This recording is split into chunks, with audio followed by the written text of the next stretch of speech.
စိတ်ကောင်းဆိုဒီမှာအခြေခံအားဖြင့်ပြောမယ်ဆိုရင်သူများပေါ်မှာယုံရတဲ့စိတ်မရှိဘူးကြိုးသားတယ်ဖြောင့်မတ်တယ်သူများအကျိုးကိုလိုလားတဲ့စိတ်မေတ္တာထားတယ်ကရုဏာထားတယ်မုဒိတာပွားတယ်ဒီစိတ်တွေကစိတ်ကောင်းတယ်လို့ပြောရမယ်အဲ့ဒါတွေနဲ့မေတ္တာကရုဏာမုဒိတာနဲ့ရှင်းလာတဲ့စိတ်လေးတွေစိတ်ကောင်းတရားတရားရှိတယ်ကုသိုလ်ကောင်းမှုပဲစိတ်ညွတ်တယ်စိတ်ကောင်းဟိရိရှိတယ်ဥဒ္ဒပရှိတယ်မကောင်းတာလုံးဝမှရှက်တယ်မကောင်းတာလုံးဝမှကြောက်တယ်အဲ့ဒါနဲ့တွဲလာတဲ့စိတ်ဒီစိတ်ကောင်းအားလုံးလို့ကိုလို့ချင်တာလုံးမဲ့ဘယ်သူကယူဆိုင်ရမှာလဲဟောအာဟိရိကအနုတ္တပနော်လူတွေကပြောလို့ရှိကြတယ်အိုင်တုံးကဲတဲ့အဲ့ဒါကိုပဲအဟုတ်လုပ်ပြီးတော့အိုင်တုံးကဲလုံးနေချတာဟောဘယ်သူကယူဆိုင်ရမှာလဲဆိုတဲ့ဟာလေးနဲ့ပြောကြအေးဘယ်သူမှကယူမဆိုင်ချင်နေကိုယ့်ကိုယ်တော့ကယူဆိုင်ရမှာပေါ့ကိုယ့်ကိုယ်တောင်ကယူမဆိုင်ဘူးဆိုလို့ရှိရင်လူမိုက်ဖယ်လေလူမိုက်ဆိုတာဘာမှမသိလို့မိုက်တာကိုပြောတာခုခေတ်ကလည်းခက်တယ်မိုက်တယ်ဆိုတာကောင်းတယ်လို့ထင်နေကြပြန်လူကြီးတွေသွားပြီးဘာကြီးကတဲမိုက်ပါလားလို့ပြောတဲ့လူကရှိတယ်မိုက်တယ်ဆိုတာကောင်းတယ်အဓိပ္ပာယ်နဲ့ပြောနေကြပြန်တယ်ခုကမိုက်တယ်ဆိုတာမလင်းတာကိုပြောတာမလင်းဘူးဆိုတာအမှန်မမြင်ဘူးလို့ဆိုလိုတယ်နော်မိုက်တာရဲ့နောက်ကနေပြီးတော့တိတ်မိုက်ရင်မဲသွားတာမို့မိုက်မဲတယ်လို့ဒီလိုသုံးတာမကောင်းမဟုတ်ဘူးဘယ်ကနေကူးဆက်လာတယ်မသိပါဘူးဒီစကားတွေကပြောနေပြောမြန်ပြောတာကိုပဲအဟုတ်မှတ်ပြီးတော့ဗန်းစကားတွေစလိုဂန်တွေကလည်းပေါ်တယ်ခုခေတ်ကနော်ဟုတ်ပြီ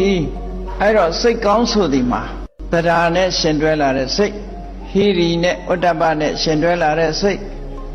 တတိနဲ့ပညာနဲ့ရှင်တွဲလာတဲ့စိတ်ဒီစိတ်တွေဟာစိတ်ကောင်းနေလို့ဒီလိုဆိုသူများပေါ်အနိုင်ကျင့်တာမျိုးမရှိဘူးသူများဥစ္စာမတရားလိုချင်တာမရှိဘူးသူတော်ဘာသားမယားပြစ်မှားလိုချင်တာမရှိဘူးကိုချင်းစားတယ်ကိုချင်းစားတဲ့စိတ်ကိုချင်းစားစိတ်ဆိုတာအတုပနာယိကလို့ခေါ်တယ်ကိုချင်းစားတယ်ဆိုတာကိုနဲ့နှိုင်းရှင်တယ်ငါမကြိုက်တဲ့အလုပ်ဘာလို့သူ့လောက်အောင်မှာတော့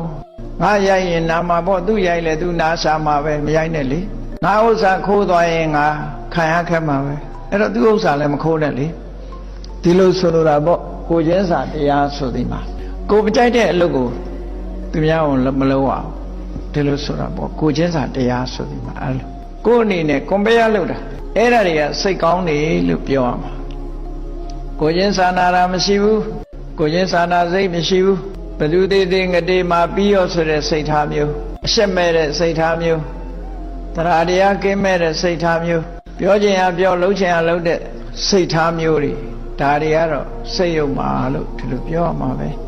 အဲ့လိုဆိုလိုတာပေါ့အဲ့တော့စိတ်ကောင်းရှိဖို့ကသိအရေးကြီးတယ်ဆိုတာမြတ်စွာဘုရားဒေသနာတော်မှာလည်းပဲ